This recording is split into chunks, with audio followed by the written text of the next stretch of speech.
EFT is emotional freedom technique, and it's a branch of emotional acupuncture. Basically, is what it comes from acupuncture and acupressure.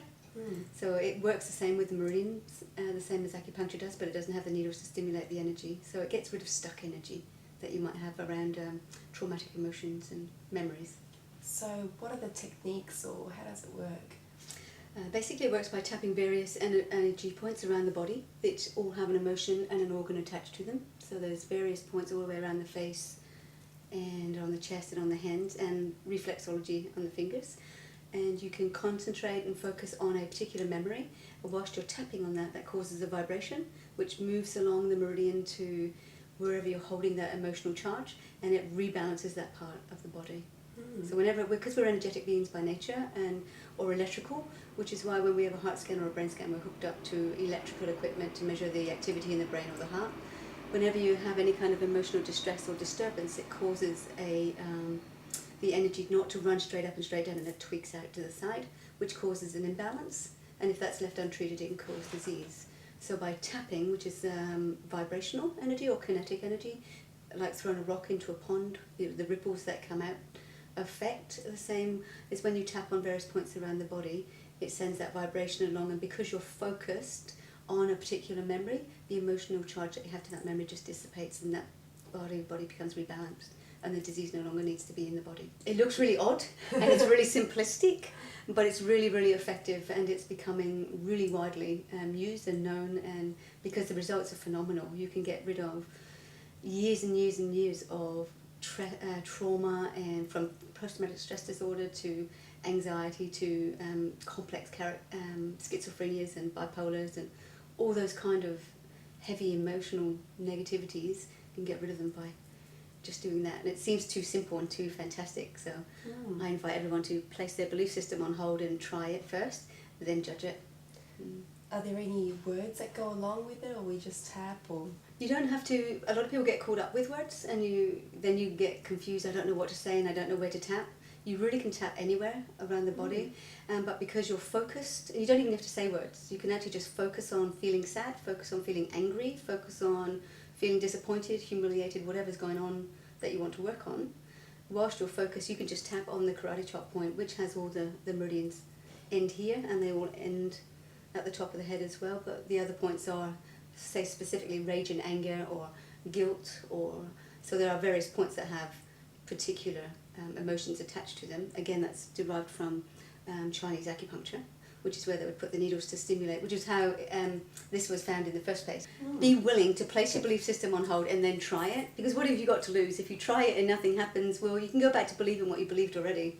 You don't have to change your belief system. But I have worked with hundreds of people, from really complex traumas to schizophrenia to mental health issues to post-traumatic stress disorder, which incidentally in the USA, it's massive for post-traumatic stress disorder for war vets, and it's becoming really widely known for that. And in the UK too, it's gaining momentum and recognition as being an effective healing modality. So it can cover all different traumas and illnesses? And fears and phobias and public speaking. It can be used, it just doesn't have to be for all the sad things. It can be for enhancing your performance, sports performance, or like I say, public speaking, or any of those kind of things. So whatever it is, you just think about that, and then you tap certain points in a certain order, or you're saying it doesn't have to be in that order? No, you can. You once you learn all the points, you can, and I can show you them. So you do a basic setup, which is how it was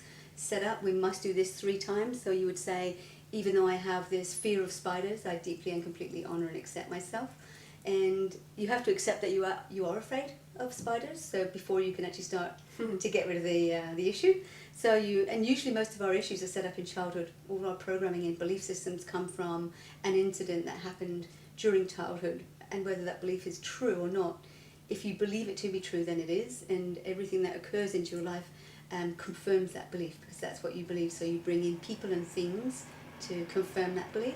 So for instance, if you had a teacher at school that humiliated you, you would and made you stand up in front of everybody because you were talking or something, and you made a mistake, and you were laughed at by the teacher, and he made fun of you, you would no longer want to put yourself into a public speaking place, because of that fear that you would make that mistake and everyone would laugh at you again would just be playing out of the background.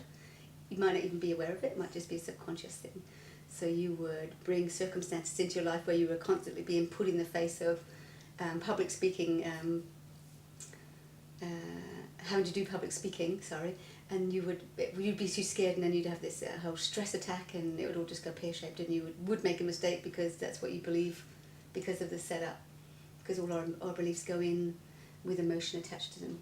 So going back to the spider one, you would just say, even though I'm frightened of spiders, I deeply and completely honour and accept how I feel. And then you, the way it was first designed was you said that 3 times. But I don't know if I personally think you have to do that. From the hundreds of people I've worked with, we just tap on various points around the body, because you don't know where the emotion is stored in your body. So it could be in your stomach, or it could be in your gallbladder, or it could be in your kidneys, or in your liver, or so you can tap all the points, but you would have to specifically know where the emotion is stored. So what I do when I'm working in private practice is to tap all the points as we're talking about it, like you and I having a conversation now. I don't necessarily think you leave your body. I mean, I'm sure you can, but I don't know if you necessarily leave your body. But the tapping just helps you focus, and because you're focused, it just goes. The body's consciousness. It's not just this human thing that just sits here as a blob. It's intelligent, so it knows where you're storing. And this all sounds very spiritual, but it knows where you're storing that emotional attachment to whatever it is you're thinking about, and it automatically clears that. So if you've stored it in your stomach, you'll find that you'll tap around the body, and your stomach will suddenly just start feeling better. You know, when you're angry, you can feel your stomach knot, or you feel nervous and you can feel it in your chest. Whilst you're tapping, you're focusing on the memory, and the emotional charge wherever it is in your body will just get released. So I don't know if it's about leaving your body as much as clearing the imbalance that's within the body that causes the disease in the first place. I'm a big believer, and I know a lot of other energy psychologists are, that cancer is unresolved anger eating at you from the inside. And a lot of people that I've worked with EFT and Reiki, I'm a Reiki master too, when I combine the both, we've had some remarkable results with people's tumour just clearing. And it's not that I'm doing that, but I'm helping them rebalance their body.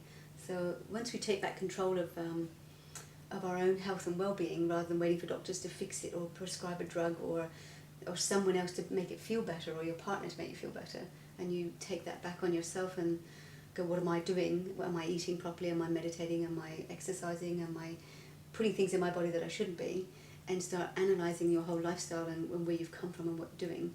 You take back responsibility for your own health and well-being, and you can start making changes from the inside out rather than the outside in.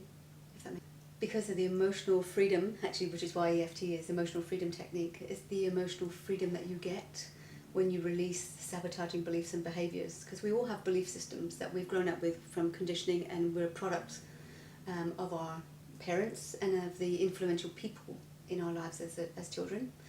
And there's a lovely saying which says the way that your parents spoke to you and the adults around you in your childhood becomes your inner voice. And so you can only ever achieve to the extent that you believe you can. It's about bettering yourself and getting more out of life and having more of what you want. If that makes sense too.